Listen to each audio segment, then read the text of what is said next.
If you invest through a foreign broker, Belgium says you have to declare that account to the government. Most people either don't know that or they've kind of been putting it off because they assume it's a paperwork, like logistical nightmare, but it really isn't. And so in this video, we're going to go about declaring your foreign account in Belgium. I'm going to walk you through. It's a free process. I'll walk you through every click in the video. If you do skip the declaration though, you can get fined, so it's best to just get it done. Hi everyone, I'm Thomas. I co-founded a fintech. I also wrote a book on ETF investing. So let's get into this video. So quick filter first so you don't waste your time. This video and these instructions only apply if you hold an account with a broker or a bank which is based outside Belgium but doesn't have any registration. So on this resource that we have, I'll link it in the show notes, but you can essentially just figure out which ones where you need to declare it. So obviously all the Belgian ones, there's no need. Bolero, ING, Keytrade, MeDirect, Rebel, Saxo. But then all the foreign brokers, you know, the Bucks, the Trade Republics, the DEGIROs, you have to declare the foreign account. So just make sure you do it, follow these steps, double check if your broker has any registration in Belgium, and then let's get into how to declare it. So there are actually two steps that you have to follow when you register your account. And so this is going to use DEGIRO as a first example because I think it's very easy. The two tasks is that you have to declare your DEGIRO account to the National Bank of Belgium. That's the first one you do once you open an account and you start investing. And then the second step, which I'm also going to show you in the video, is that you have to mention your DEGIRO account every year when you handle your tax declaration. So let's get into the first step, which is declaring your DEGIRO account to the National Bank of Belgium. So this is like a one-time thing where you declare your account. You basically do it once, you never touch it again. And so the National Bank keeps a register called the Central Point of Contact, the CAP, or PCC in French, for example. And it's basically a list of who holds which accounts, and you're just adding your foreign account to it. So actually, let's get into the website. So here's the National Bank website. So I'll put the link also in the show notes.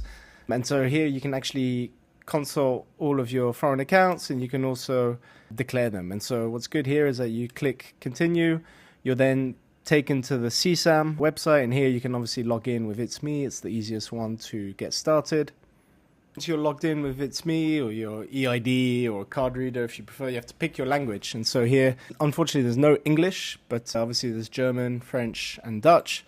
And so let's just take the French one as a example. And so when you're actually on the main screen now, you can see that you can declare your accounts, or you can also modify an account that you've already declared. So what you want to do is then go to the declaration. And so here you can see that you can communicate an account, you can change the account number or the account that you declared. You can actually communicate the closure of an account, which is also helpful if you stop, for example, your DEGIRO or Trade Republic account.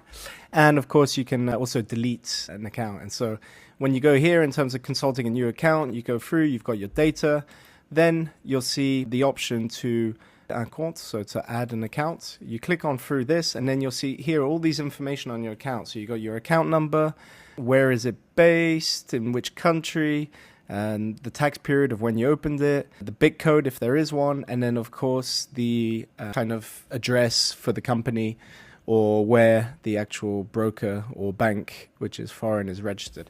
You fill in all this data, you click accept, and then you'll see all of that show up into your declared accounts, where you can then download the PDF. And so I'm going to show you how to get that data on a resource for DEGIRO. So let's get into DEGIRO. And so what we have, there is a lot of different guides, so I'll put some in the show notes for most of the foreign brokers in Belgium, where all the data is there. You've got all the information that you need, so the year that you open an account, for example, your username, what's the name of the institution, where's the actual address, where are they based. And so all of that is actually written on these guides, so you can actually type in your broker and find all of that information. I'll put them obviously in the show notes. It's interesting because it's also not just Dutch now, it's also German, so you have to also register their Flatex bank, which is based in Frankfurt. And so all the data's here. It's very simple for you to follow and help you kind of confirm that process. And then once you confirm, you can actually choose your preferred language again, and you can also get a PDF copy of your declaration. So it's the simplest way to get your account declared. As you can see, it doesn't take too long. It's just making sure you put in the right information. And the second part I wanted to show you now is also declaring your DEGIRO account in your yearly taxes. So obviously, you know, it's not tax season right now. This video is being filmed in August 2026. But to declare your account, this was the information from last year, is that you have to check the box 1075. You add an entry for your DEGIRO account, for example, your full name, the country it's based, and you check the little box. You have to do the same thing for the German flatex account with DEGIRO. And this was an example here, so you can see that it's actually very simple. You just click in 1075, you put in the countries, and then you say, yes, you've declared it. And that's it. It's really simple, actually, but it's very important to actually declare your DEGIRO account because, you know, we talk about it here, is that you risk of getting a fine if you don't do it. So just make sure you get it done.